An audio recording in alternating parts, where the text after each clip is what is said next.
A reply to খ্রিস্টান missionary. ভদ্রলোকে তারুণদীপ্ত চেহারা, চুল আর দাড়িতে পাক ধরায় মনে হচ্ছে হঠাৎ করে যেন বয়স বেড়ে গেছে, কিন্তু চেহারার মধ্যে তারুণ্যের ছাপ স্পষ্ট। এই মুহূর্তে তিনি খুব মন খারাপ করে আমার সামনে বসে আছেন। কিছু কিছু মানুষ আছে যাদের মুখ ভারী হলে আশেপাশের পরিবেশ গুমোট আকার ধারণ করে। ভদ্রলোকও সেরকম একজন মানুষ। মন খারাপ অবস্থাটা ওনার সাথে একদমই যাচ্ছে না। তার ফোন বেজে উঠল। কপাল কুঁচকে তিনি ফোনের দিকে তাকালেন। দেখে মনে হচ্ছে এই মুহূর্তে তিনি খুবই বিরক্তি বোধ করছেন।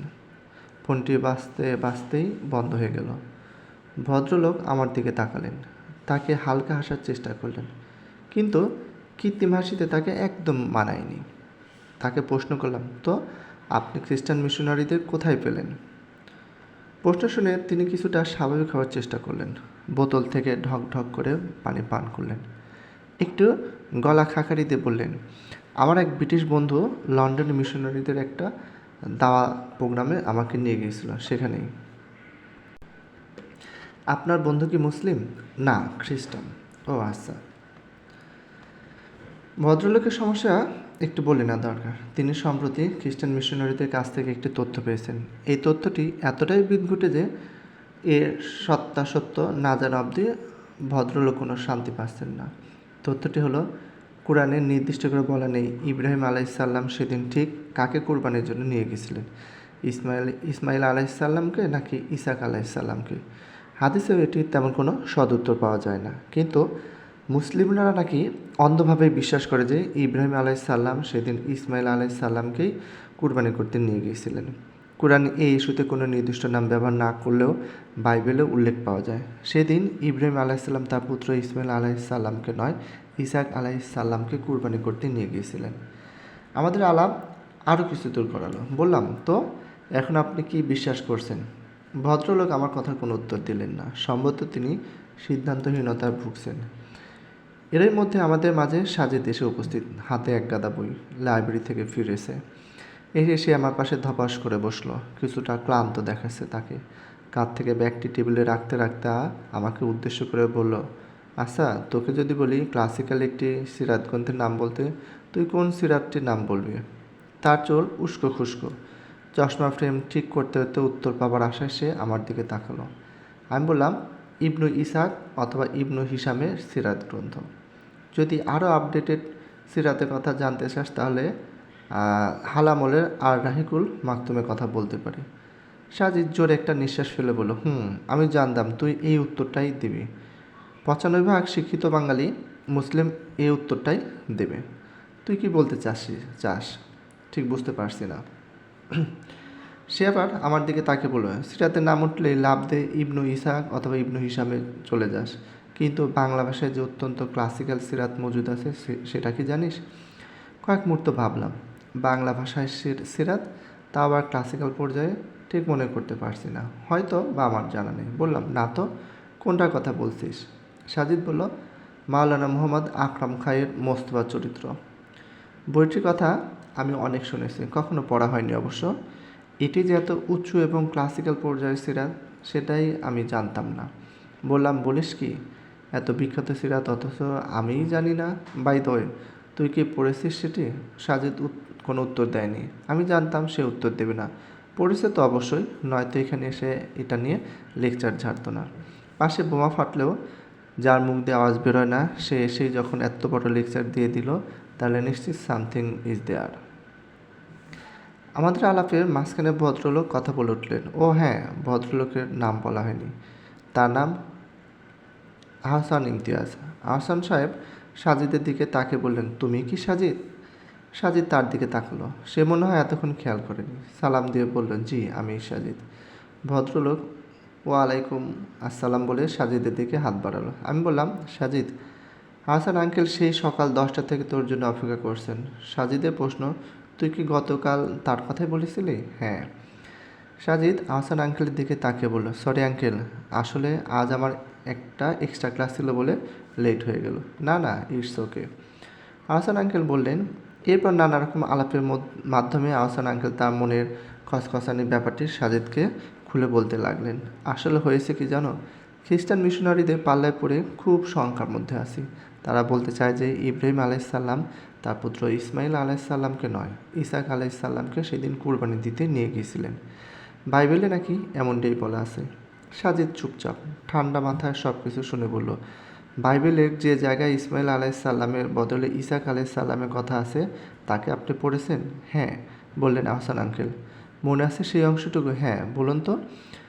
আহসান আঙ্কেল এবার বাইবেলের সেই অংশটুকু উদ্ধৃত করে বললেন, বাইবেলের ওল্ড টেস্টামেন্টে জেনেসিস অধ্যায়ে বলা আছে, বাইবেলের ওল্ড টেস্টামেন্টের জেনেসিস অধ্যায়ের 22:2 এই রেফারেন্স টেনে মিশনারিরা প্রমাণ করতে চায় যে সেদিন ইব্রাহিম আলাইসাল্লাম ইসমাইলকে নয় বরং ইসাককে কোরবানি দিতে নিয়ে গেছিলেন। সাজিদ বলল, আঙ্কেল আপনি এইমাত্র বাইবেলে যে অংশ উদ্ধৃত করেছেন তাতে বলা আছে ঈশ্বর ইব্রাহিম আলাইসাল্লামকে আদেশ দিচ্ছেন যে তার একমাত্র সন্তান যাকে তিনি নিজ প্রাণের চেয়েও বেশি ভালোবাসেন তাকে নিয়ে ঈশ্বরের দেখানো পর্বতে গিয়ে কোরবানি দিতে। আহসান আঙ্কেল বলে, হ্যাঁ, কিন্তু বাইবেলে এও বলেছে যে সেই পুত্র ইসমাইল আলাইসাল্লাম নয়, ইসাক আলাইসাল্লাম। সাজিদ বলল, সেই আলোচনায় আমরা একটু পরে আসছি, আগে আপনি এই অংশটুকু খেয়াল করুন। এখানে ইব্রাহিম আলাইসাল্লামকে আদেশ করে বলা হয়েছে টেক ইউর অনলি সন। বিষয়টি গভীরভাবে বোঝার জন্য বাইবেলের এই শব্দচয়ন কিন্তু খুবই গুরুত্বপূর্ণ। মূল হিব্রু ভাষায় ওয়ানলি শব্দের জন্য যে হিব্রু শব্দ ব্যবহার করেছে তা হলো ইয়ার্চ। হিব্রুতে ইয়ার্চ শব্দটি দিয়ে অ্যাবসলিউটলি সিঙ্গুলারিটি বোঝায়, মানে কেবল একজনই, জাস্ট ওয়ান। আমি আর আহসান আঙ্কেল মনোযোগ দিয়ে সাজিদের কথা শুনছি। তাহলে ঈশ্বর যখন ইব্রাহিম আলাইসাল্লামকে তোমার একমাত্র পুত্রকে নিয়ে যাও বলে আদেশ দিয়েছেন, তখন সেই আদেশে আসলে কাকে বোঝানো হচ্ছে, ইসমাইল আলাইসাল্লামকে না ইসাক আলাইসাল্লামকে? আমরা দুজনেই চুপ করে আছি। সাজিদ বলে চলল, এই প্রশ্নের উত্তর পেতে হলে আমাদের এই ঘটনার পেছনে ইতিহাস খতিয়ে দেখতে হবে। ইহুদি, খ্রিস্টান, মুসলিম অর্থাৎ আব্রাহামিক ধর্মের সকল স্কলারগণ এই ব্যাপারে একমত যে ইব্রাহিম আলাইসাল্লাম জীবনের অধিকাংশ সময় সন্তানহীন ছিলেন। তখন তার স্ত্রী ছিলেন সারা আলাইসাল্লাম। যখন সারা আলাইসাল্লামের গর্ভে কোনো সন্তান জন্ম হচ্ছিল না, তখন তিনি তার একজন দাসীর সাথে ইব্রাহিম আলাইসাল্লামের বিয়ের বন্দোবস্ত করেন। সেই দাসীর নাম ছিল হাজেরা আলাইসাল্লাম, রাইট? আমি বললাম। তাদের বিয়ের পরে হাজেরা আলাইসাল্লামের গর্ভ থেকে ইসমাইল আলাইসাল্লাম ভূমিষ্ঠ হন যখন ইব্রাহিম আলাইসাল্লামের বয়স ছিল 84 বছর, তাই না? আহসান আঙ্কেল মাথা নেড়ে সায় দিলেন। সাজিদ বলতে লাগলো, অর্থাৎ ইহুদি, খ্রিস্টান এবং ইসলাম ধর্মের স্কলারগণ এই ব্যাপারে একমত যে ইসমাইল আলাইসাল্লাম ছিলেন ইব্রাহিম আলাইসাল্লামের প্রথম পুত্র। ইসমাইলের বয়স যখন 14 বছর, তখন সারা আলাইসাল্লাম অর্থাৎ ইব্রাহিম আলাইসাল্লামের প্রথম স্ত্রী গর্ভবতী হন এবং পরে ইসাক আলাইসাল্লামের জন্ম হয়। মোদ্দা কথা, ইসাক আলাইসাল্লাম ইসমাইল আলাইসাল্লামের চেয়ে 14 বছরের ছোট ছিলেন। আরও পরিষ্কারভাবে বললে ইসমাইল আলাইসাল্লাম এবং ইসাক আলাইসাল্লামের মধ্যে 14 বছর একটা টাইম গ্যাপ থেকে যায়। এতটুকু কি ক্লিয়ার? আহসান আঙ্কেল হ্যাঁ সূচক মাথা নাড়লেন। তাহলে এখান থেকে অর্থাৎ বাইবেল থেকে এটা পরিষ্কার হয়ে যায় যে ইসাক আলাইসাল্লামের জন্মের আগ পর্যন্ত অর্থাৎ ইসমাইল আলাইসাল্লামের জন্মের পরে আরও 14 বছর পর্যন্ত ইব্রাহিম আলাইসাল্লাম কেবল একজন সন্তানেরই পিতা ছিলেন, মানে তখন শুধু তার সন্তান ছিলেন ইসমাইল আলাইসাল্লাম, রাইট? এখন আবার বাইবেলের সেই অংশে ফিরে যায় যে অংশে বলা হয়েছে তোমার পুত্রকে, তোমার একমাত্র পুত্রকে নিয়ে যাও আমার দেখানো পর্বতে। দেখুন আঙ্কেল, বাইবেল কিন্তু খুব স্পষ্ট করেই বলেছে তোমার একমাত্র পুত্রকে।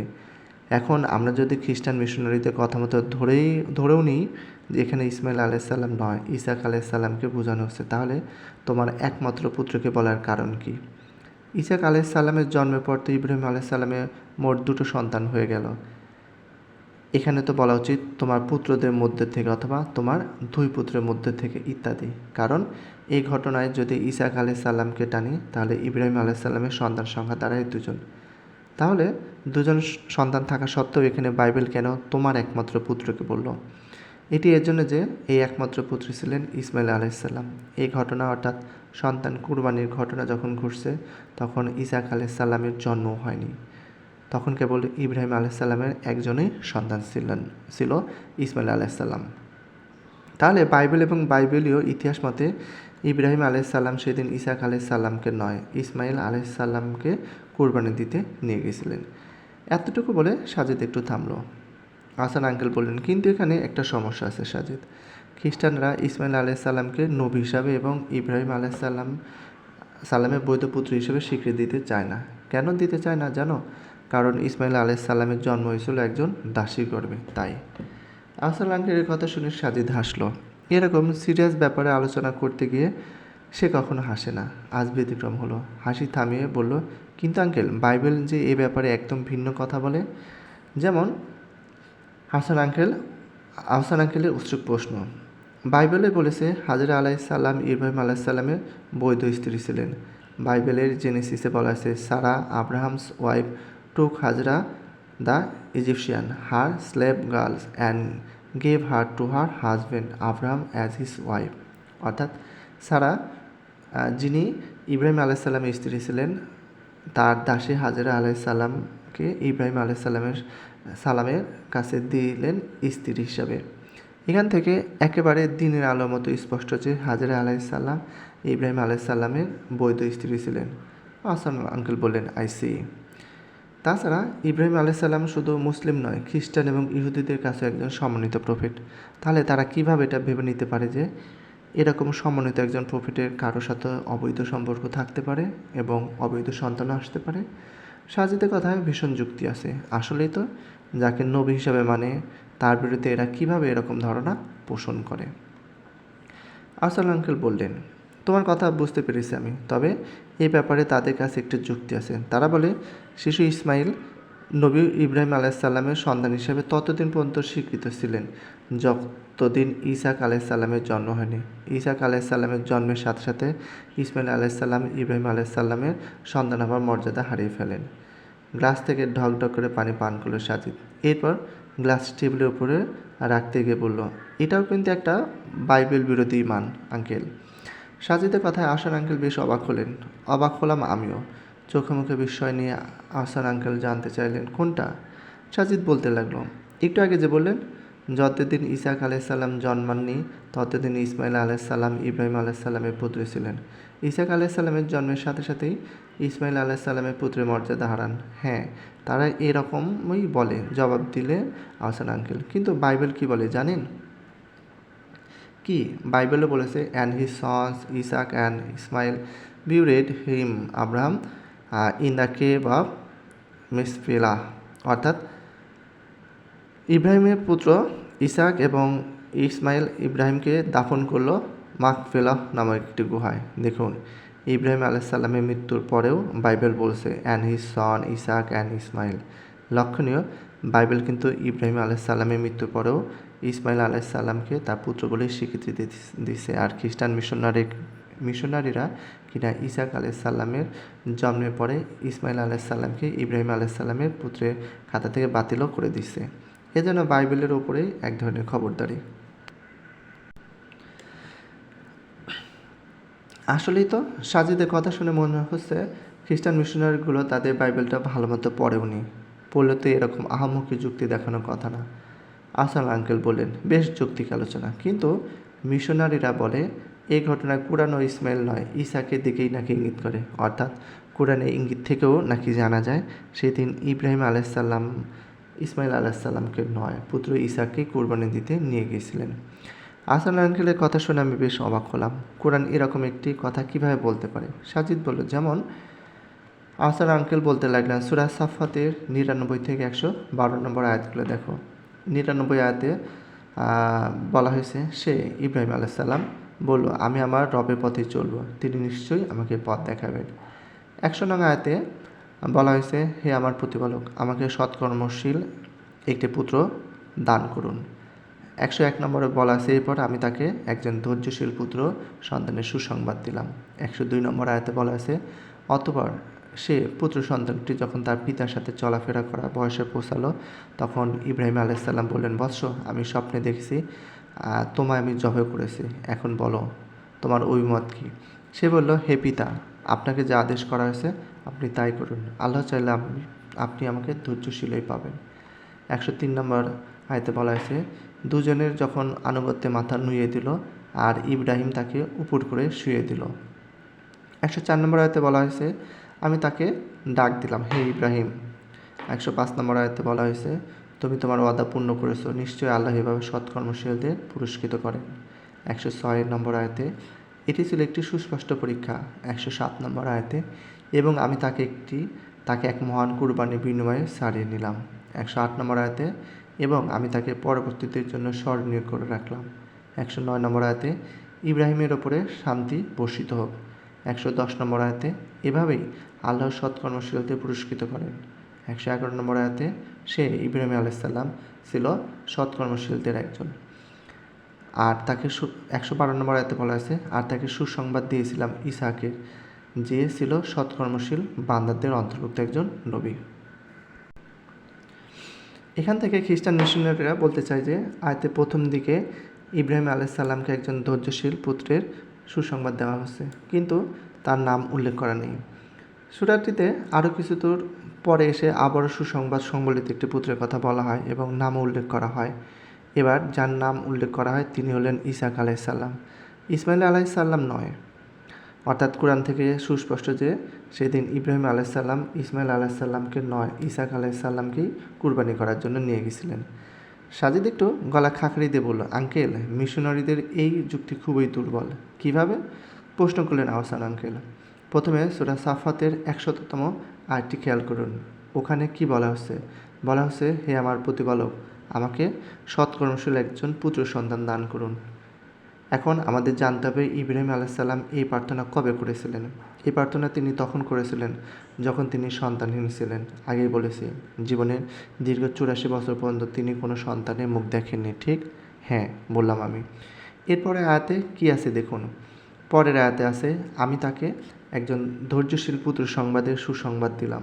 খেয়াল করুন, সন্তানহীন অবস্থায় তিনি একজন সন্তানের জন্য প্রার্থনা করলেন। এরপর আল্লাহ তাকে পুত্র সন্তান দান করলেন। সে কে তাহলে? ইহুদি, খ্রিস্টান ও ইসলাম এই 3 ধর্মের স্কলারগণ এই ব্যাপারে একমত যে প্রার্থনার পরে ইব্রাহিম আলাইসাল্লাম যে সন্তান লাভ করেছিলেন তিনি ইসমাইল আলাইসাল্লাম। তাহলে ঘটনা পরস্পরা এবং ইতিহাস বলছে প্রথম সন্তান ইসাক আলাইসাল্লাম নয়, ইসমাইল আলাইসাল্লাম। এইটুকু কি ক্লিয়ার? আমরা উভয় মাথা নেড়ে সম্মতি জানালাম। সাজিদ আবার বলতে লাগলো, এরপরের আয়াতে যান। বলা হচ্ছে, অথবা পুত্র সন্তানটি যখন তার পিতার সাথে চলাফেরা করা বয়সে পৌঁছালো, তখন ইব্রাহিম বলল, বৎস, আমি স্বপ্নে দেখেছি আমি তোমাকে জবে করছি। এখন বলো, এই ব্যাপারে তোমার অভিমত কি? সে বলল, হে পিতা, আপনাকে যে আদেশ করা হয়েছে আপনি তাই করুন। আল্লাহ চাইলে আপনি আমাকে ধৈর্যশীলই পাবেন। আগের 2 আয়াত থেকে একটি ব্যাপার ক্লিয়ার যে উক্ত সন্তান ছিলেন ইসমাইল আলাইসাল্লাম, ইসাক আলাইসাল্লাম নন, এবং যাকে কুরবানি করার স্বপ্ন ইব্রাহিম আলাইসাল্লাম দেখলেন সেও তাহলে ইসমাইল আলাইসাল্লাম। আর তখন কিন্তু ইসাক আলাইসাল্লামের জন্ম হয়নি। কথাগুলোকে যদি আমরা প্রশ্ন উত্তর আকারে সাজাই তাহলে কী রকম দাঁড়ায় দেখা যাক। ইব্রাহিম আলাইসাল্লাম সন্তানের জন্য কখন প্রার্থনা করলেন? যখন তিনি সন্তানহীন ছিলেন। আল্লাহ তার দোয়া কবুল করে যখন তাকে একজন পুত্র সন্তানের সুসংবাদ দেন, সে কি প্রথম সন্তান না দ্বিতীয় সন্তান? প্রথম সন্তান। ইব্রাহিম আলাইসাল্লামের প্রথম সন্তানের নাম কি? ইসমাইল আলাইসাল্লাম। আয়াতে কোন সন্তানকে কুরবানি করার কথা বলা হয়েছে? দোয়া কবুলের পর সুসংবাদপ্রাপ্ত সন্তানকে। সেই সন্তান কে ছিলেন? ইসমাইল আলাইসাল্লাম। সুতরাং এখান থেকে প্রমাণিত হলো যে আয়াতে উল্লেখিত সন্তান ইসমাইল আলাইসাল্লাম, ইসাক আলাইসাল্লাম নয়। এতটুকু বলে সাজিদ থামলো। আমাদের দুজনে কেউ কোনো কথা বলছে না দেখে সে আবার বলতে শুরু করলো। এবার তাহলে মিশনারিদের লজিকে আসা যাক। তারা বলছে কোরআন প্রথমে একজন পুত্রের সুসংবাদ দিচ্ছে, কিন্তু কারোর নাম উল্লেখ করেনি। কিছু দূর এসে কোরআন আবারও সুসংবাদ সহ ইসাক আলাইসাল্লামের নাম উল্লেখ করেছে। এখান থেকে তারা ধরে নিচ্ছে যে কুরবানি করতে নিয়ে যাওয়া পুত্র ইসাক ছিলেন, ইসমাইল নয়। কিন্তু ইতিপূর্বে আমরা এই আয়াতগুলো থেকে এটা প্রমাণ করে দেখিয়েছি যে এই আয়াতগুলো থেকে স্পষ্ট ইসমাইল আলাইসাল্লামের ইঙ্গিত পাওয়া যাচ্ছে, ইসাক আলাইসাল্লামের নয়। যদি তাতে মেনেও নেই তাহলে ব্যাপারটি কেমন দাঁড়ায়? ধরে নিই যে এখানে ইসমাইল নয়, ইসাক আলাইসাল্লামের কথাই বলা হচ্ছে। তাহলে আয়াতের পরস্পর অনুযায়ী দেখুন তো কেমন দেখায় ব্যাপারটি। প্রথমে পুত্র ইসাক আলাইসাল্লামের সুসংবাদ দেওয়া হলো। এরপর ইব্রাহিম আলাইসাল্লাম ইসাক আলাইসাল্লামকে কুরবানি করার স্বপ্ন দেখলেন এবং ইসাক আলাইসাল্লাম রাজি হলেন। ইসাকে কুরবানি করতে নিয়ে যাওয়া হলো। ইব্রাহিম আলাইসাল্লাম কুরবানি করতে উদ্যত হলে আল্লাহ সুবহানাহু ওয়া তাআলা অনুগ্রহ করে তাকে বাঁচিয়ে দিলেন। এরপর আরও নিচে এসে আবারও ইসাক আলাইসাল্লামের জন্মের সুসংবাদ দেওয়া হলো। ব্যাপারটা কেমন বেখাপ্পা দেখাচ্ছে দেখুন। একবার ইসাক আলাইহিস সালামের জন্মের সুসংবাদ, এরপরে তার বেড়ে ওঠার কাহিনী, তারপর তাকে কুরবানি করা ও তাকে বাঁচিয়ে নেওয়ার কাহিনী, শেষে আবার তার জন্মের কাহিনী। কেমন না ব্যাপারটা? আমি বললাম, হ্যাঁ, পুরোটাই বিদঘুটে ব্যাপার। ইসাক আলাইহিস সালামকে এখানে বসাতে হলে কুরআন নিজেই তার বাচনভঙ্গি থেকে সরে যাচ্ছে, কিন্তু কুরআন এখানে ইসাক আলাইহিস সালামকে নয়, ইসমাইল আলাইহিস সালামকে বুঝিয়েছে। তাছাড়া আল্লাহ সুবহানাহু তাআলার ঈসার কাছে নিজের জীবন এভাবে উৎসর্গ করে দিতে সর্বোচ্চ ধৈর্য শক্তি পরিচয় দিতে হবে। কুরআনে অনেক জায়গায় ইসমাইল আলাইহিস সালামকে ধৈর্যশীল বলে উল্লেখ করা হয়েছে, অন্যদিকে কুরআনে ইসাক আলাইহিস সালামকে উল্লেখ করা হয়েছে জ্ঞানবান হিসাবে। এখান থেকে উপসংহারে পৌঁছানো যায় যে সেদিনের ঘটনায় ইব্রাহিম আলাইহিস সালামের সাথে পুত্র ইসমাইল আলাইহিস সালাম ছিলেন, ইসাক আলাইহিস সালাম ছিলেন না। এছাড়াও বিখ্যাত তাফসীরকারক ইবনু কাসির রাহিমাহুল্লাহ তার বিখ্যাত বই আল বিদায়া ওয়ান নিহায়া গ্রন্থে ইবনু আব্বাস রাহিমাহুল্লাহর উদ্ধৃতি টেনে লিখেছেন, সেদিন ইব্রাহিম আলাইহিস সালাম যে পশু দিয়ে কুরবানি করেছিলেন তার শিং কাবা শরীফের মধ্যে দীর্ঘকাল ধরে সংরক্ষিত ছিল। এখান থেকে বোঝা যাচ্ছে যে উক্ত ঘটনায় সেদিন ইসমাইল আলাইহিস সালামই ছিলেন, ইসাক আলাইহিস সালাম নন। কারণ এই বিষয়ে সকল ইতিহাসবিদগণ একমত যে কেবল ইসমাইল আলাইহিস সালামই মক্কায় অবস্থান করেছিলেন। ইসাক আলাইহিস সালাম কখনও মক্কায় আসেননি, তিনি ছিলেন মিশরে। সুতরাং মহানবী সাল্লাল্লাহু আলাইহি সাল্লামের জন্মেরও 1000 বছর আগে থেকে আরবরা জানত এখানে ইব্রাহিম আলাইহিস সালাম নিজ পুত্র ইসমাইল আলাইহিস সালামকে কুরবানি দিতে এনেছিলেন। তাই ইসমাইল আলাইহিস সালামের সেই স্মৃতি রক্ষাতে তারা যুগ যুগ ধরে সেটা সংরক্ষণ করে রেখেছিল। যদি ইসমাইলের জায়গায় ইসাক আলাইহিস সালাম হতেন, তাহলে পশুর এই শিং প্রাচীন মক্কা আরবদের পাওয়ার কথা ছিল না। এখান থেকে এটা সুস্পষ্ট যে সেদিন ঘটনাস্থলে ইসমাইল আলাইহিস সালাম ছিলেন, ইসাক আলাইহিস সালাম নয়। আহসান আঙ্কেল আরও কিছু একটা বলতে চাচ্ছিলেন। তিনি কিছু বলার আগে সাজিদ বলে উঠল, আঙ্কেল, এনসাইক্লোপিডিয়া জুডাইকাতে কি বলা আছে আপনি জানেন? আহসান আঙ্কেল বললেন, কি বলা আছে? বলা আছে ইহুদিরাও খুব ভালোভাবে জানতো যে সেদিনকার ঘটনায় ইব্রাহিম আলাইহিস সালামের সাথে ইসমাইল আলাইহিস সালামই ছিলেন, ইসাক আলাইহিস সালাম নন। কিন্তু ঈর্ষান্বিত ইহুদিরা এটা খুব সুকৌশলে ধামাচাপা দেওয়ার চেষ্টা করেছে। আমি বললাম, এটা স্বীকার করে নিলে তাদের ক্ষতি কী?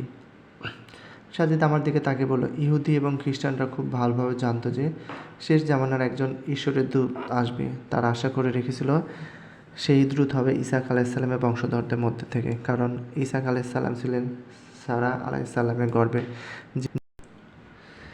যিনি একজন স্বাধীন নারী ছিলেন। পক্ষান্তরে ইসমাইল আলাইহিস সালাম জন্মেছেন হাজেরা আলাইহিস সালামের গর্ভে, যিনি ছিলেন একজন দাসী, অর্থাৎ একজন দাসের পেটে জন্ম নেওয়া সন্তানের বংশে ঈশ্বর এরকম একজন সম্মানিত দূত পাঠাবেন, এটি অহংকারে ইহুদি খ্রিস্টানরা মেনে নিতে পারেনি। তাই এতটুকু বলে সাজিদ তার হাতে থাকা ঘড়ির দিকে তাকিয়ে বলল, আঙ্কেল, আমার আরেকটি ক্লাস আছে, আজকে উঠতে হবে যে।